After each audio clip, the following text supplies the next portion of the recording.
Le temps. C'était un vieillard bien conservé, avec de longs cheveux blancs et une grande barbe. Il avait enseigné la philosophie dans les universités de l'Ancien et du Nouveau Monde. Il était très érudit et calme. Il dit qu'il ne méditait pas et qu'il n'était pas religieux au sens ordinaire du terme. Il ne s'intéressait qu'au savoir. Et bien qu'il eût enseigné la philosophie et les expériences religieuses, il n'avait fait lui-même aucune de ces expériences et ne désirait pas en faire. Il était venu pour discuter de la question du temps. L'homme qui possède se libère difficilement. Il est très dur pour le riche de se défaire de ses richesses. Il ne renoncera à ses biens que contre l'assurance d'une plus grande richesse sur un autre plan. Pour l'homme riche, l'argent représente le pouvoir, et il est le maître de ce pouvoir. Il peut donner de grandes sommes d'argent, mais c'est lui le donneur. Le savoir est une autre forme de richesse, et elle donne à l'érudit une grande satisfaction intérieure. Pour lui, les connaissances sont une fin en soi. Il a le sentiment, du moins c'était le sentiment de ce respectable vieillard, que l'érudition, la culture, si elle était universellement répandue, résoudrait tous les problèmes du monde. Il est encore plus difficile à l'érudit qu'à l'homme riche d'être libre. Il est étrange de voir avec quelle facilité le savoir prend la place de la compréhension et de la sagesse. Nous connaissons certains aspects des choses, et nous croyons les comprendre. Nous croyons que le fait d'avoir connaissance de la cause d'un problème le fera disparaître.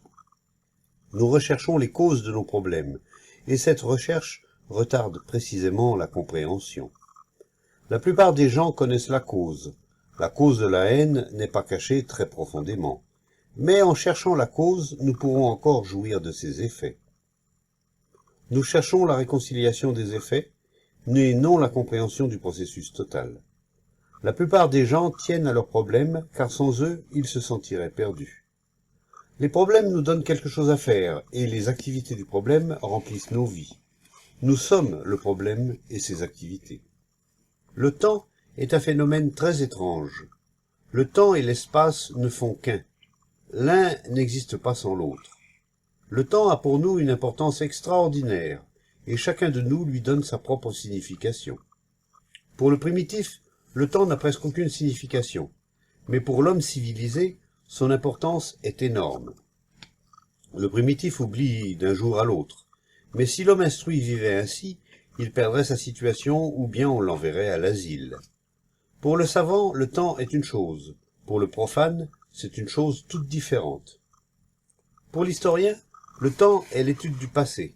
Pour l'employé, c'est une pendule. Pour une mère, c'est le souvenir de son fils. Pour un homme fatigué, c'est le repos à l'ombre d'un arbre. Chacun le traduit selon ses propres besoins, ses plaisirs ou ses souffrances, et le façonne à la mesure de son esprit. Et pourtant, nous ne pouvons pas nous passer du temps. Si nous voulons vivre, le temps chronologique est aussi nécessaire que les saisons. Mais y a-t-il un temps psychologique, ou est-ce seulement une commodité illusoire de l'esprit? Il n'y a certainement que le temps chronologique, et tout le reste est une illusion. Il y a un temps pour croître et un temps pour mourir, un temps pour semer et un temps pour moissonner. Mais le temps psychologique, le processus du devenir, n'est-il pas entièrement faux? Qu'est-ce que le temps pour vous? Pensez-vous au temps? Avez-vous conscience du temps? Peut-on penser au temps autrement qu'au sens chronologique? Nous pouvons nous servir du temps comme d'un instrument, mais en soi il ne signifie pas grand-chose, n'est-ce pas? Le temps, en tant qu'abstraction, est une vue de l'esprit, une spéculation, et toute spéculation est vaine. Le temps est nécessaire pour aller prendre le train, mais la plupart des gens utilisent le temps à des fins psychologiques, et les fins sont nombreuses.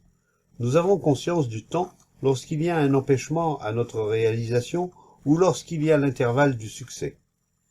Le temps est l'espace compris entre ce qui est et ce qui pourrait, devrait être ou sera. Le commencement qui s'achemine vers la fin. Voilà le temps. N'y a-t-il pas d'autre temps? Et les implications scientifiques de l'espace-temps? Il y a le temps chronologique et le temps psychologique. Le temps chronologique est nécessaire, et il est là. Mais l'autre est un sujet entièrement différent. On prétend que le passage de la cause à l'effet est un processus du temps. non seulement physique, mais aussi psychologique. On considère que l'intervalle entre la cause et l'effet est le temps. Mais y a-t-il un intervalle? La cause et l'effet d'une maladie peuvent être séparés dans le temps, qui de nouveau est chronologique. Mais y a-t-il un intervalle entre une cause et un effet psychologique? La cause et l'effet ne sont-ils pas un unique processus? Il n'y a pas d'intervalle entre la cause et l'effet. Aujourd'hui est l'effet d'hier et la cause de demain. C'est un seul mouvement, le cours d'un même fleuve. Il n'y a pas de séparation, pas de ligne distincte entre la cause et l'effet. Mais intérieurement, nous les séparons afin de devenir, de réaliser. Je suis ceci et je deviendrai cela. Pour devenir cela, j'ai besoin de temps. Le temps chronologique utilisé à des fins psychologiques. Je suis ignorant, mais je deviendrai sage. L'ignorance devenant sage, c'est là un processus d'ignorance. Car l'ignorance ne peut jamais devenir sage, pas plus que la cupidité ne peut devenir non cupide. L'ignorance est le processus même du devenir. La pensée n'est-elle pas le produit du temps? Le savoir est la continuation du temps. Le temps est continuation. L'expérience est savoir, connaissance. Et le temps est la continuation de l'expérience en tant que mémoire. Le temps, en tant que continuation, est une abstraction, et la spéculation est ignorance. L'expérience est mémoire, l'esprit est la machine du temps, l'esprit est le passé. La pensée est toujours du passé. Le passé est la continuation du savoir. Le savoir est toujours du passé. Le savoir n'est jamais hors du temps, mais toujours dans le temps et du temps. Cette continuation de la mémoire du savoir est la conscience. L'expérience est toujours dans le passé. Elle est le passé. Tout ce processus est la pensée, l'esprit. La pensée ne peut pas fonctionner dans un autre champ que celui du temps. La pensée peut spéculer sur l'intemporel, mais ce sera une projection d'elle-même. Toute spéculation est ignorance. Alors pourquoi faites-vous même mention de l'intemporel? Peut-on jamais connaître l'intemporel? Peut-on jamais le reconnaître pour l'intemporel? Pour reconnaître, il faut un sujet, l'expérimentateur. Et l'expérimentateur est toujours du temps. Pour reconnaître quelque chose, la pensée doit en avoir fait l'expérience. Et si elle l'a expérimenté, alors c'est du connu. Le connu n'est évidemment pas l'intemporel. Le connu est toujours dans le filet du temps. La pensée ne peut pas connaître l'intemporel. Ce n'est pas une acquisition ultérieure, une nouvelle réalisation. On ne peut pas aller vers cela. C'est un état d'être dans lequel la pensée, le temps, n'est pas. Quelle valeur a-t-il?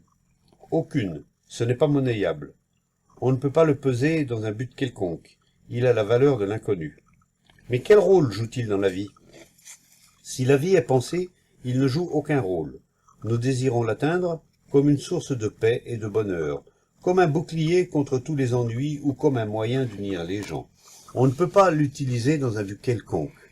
Un but implique des moyens pour parvenir à une fin, et nous voilà pris de nouveau dans le processus de la pensée. L'esprit ne peut pas formuler l'intemporel, le façonner à son profit. Sinon la vie est douleur, conflit et souffrance. La pensée ne peut résoudre aucun problème humain, car c'est la pensée qui est le véritable problème. La fin du savoir est le commencement de la sagesse. La sagesse n'est pas du temps, elle n'est pas la continuation de l'expérience, du savoir. La vie dans le temps est confusion et misère, mais lorsque ce qui est l'intemporel, il y a félicité.